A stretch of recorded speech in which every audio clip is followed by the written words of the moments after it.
Welcome to the Totally Honest Cookie Show. I'm Mark. Today we're making creamed spinach. Let's go! Okay, I'm sick, so we're trying to do this as fast as possible. I pre-chopped a lot of spinach. This is bag number 4. Instructions say 3 10-ounce bags. Unfortunately, due to shrinkification nonsense that is occurring in the encrapification process, 8-ounce bags now. So this is bag 4. The good thing about using bagged spinach is that it's already been thoroughly washed, and for my anxious Googlers out there, Google says that, in fact, washing it again can spread bacteria. So this just calls for roughly chopped spinach, and so we're just going to chop it till we get bored. You don't got to chop it a lot, just a little bit.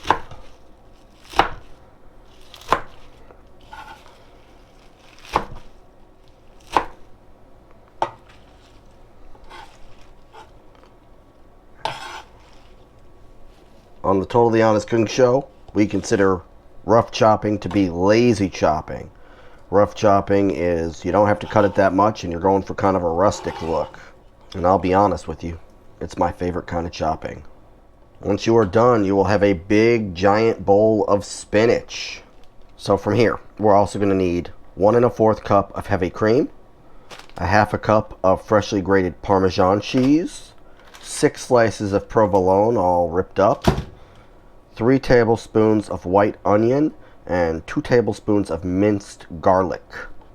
We're going to do our onion first. Mincing is small, so we want to keep our cuts small.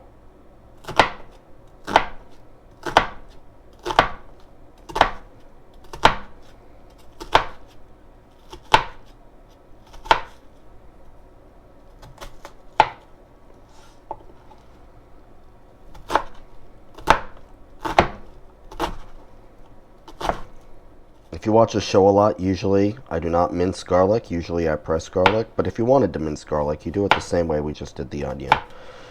Bunch of vertical slits, followed by a bunch of horizontal slits.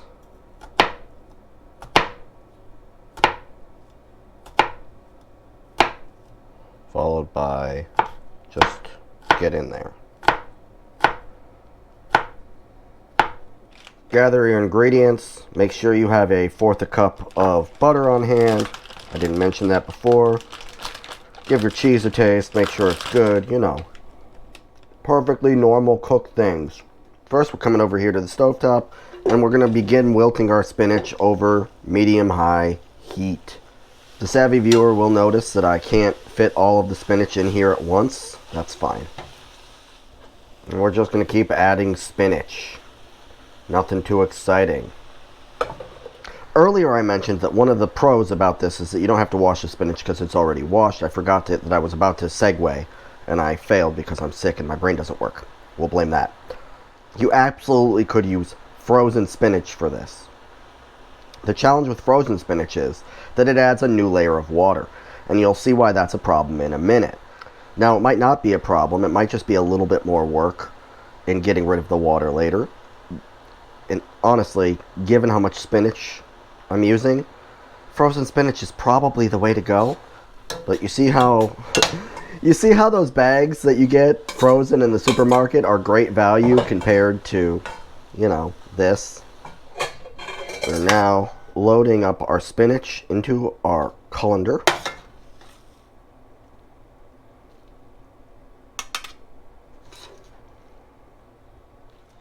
Once you're draining, squeeze out as much of the liquid as you can.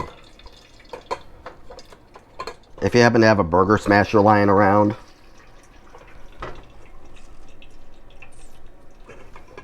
that can probably help you here.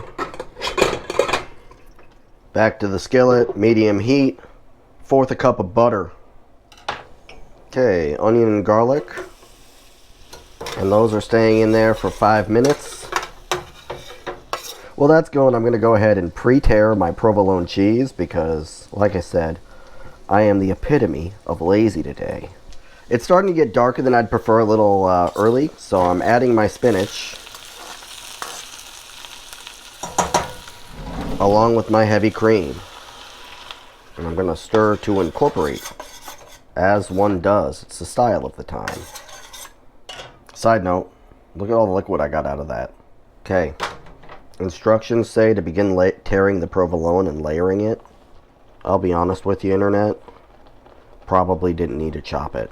Probably would have been faster to tear and lay it down. Once again, I am humbled by cookery. Okay, instructions don't say to do this, but if you followed my directions and tried to cut it even after I said that was probably dumb, you can just break it into multiple slice squares and work it that way, and then stir it in. You will be okay. Now we're ready to add half a cup of Parmesan. If you want to be fancy, you can add Parmigiano Reggiano. I'm thinking that I won't notice with the provolone and with all this other stuff added, so I'm not gonna. So we've got this lovely creamed spinach. It's done. We're just melting the cheese until it's thickened, which happened almost instantly. Now for another moment of honesty, I was going to make this as a side dish with a giant steak to celebrate Teacher Appreciation Week, but getting sick threw off my schedule and the steak is still frozen. So I'm going to use this as dip and be opulent. But let's see how we did. I'm just letting you know now, it is spinach and cheese. There is no way I will not like this. Yes, it is spinach and cheese. I love it. I live here now. Okay, that's what I got for you this week. Like, subscribe, ding the little bell, leave a comment down below, let me know how I'm doing. And I'll see you next Wednesday. And if you don't mind me, I'm going to go back to being sick and playing Poketopia. Bye.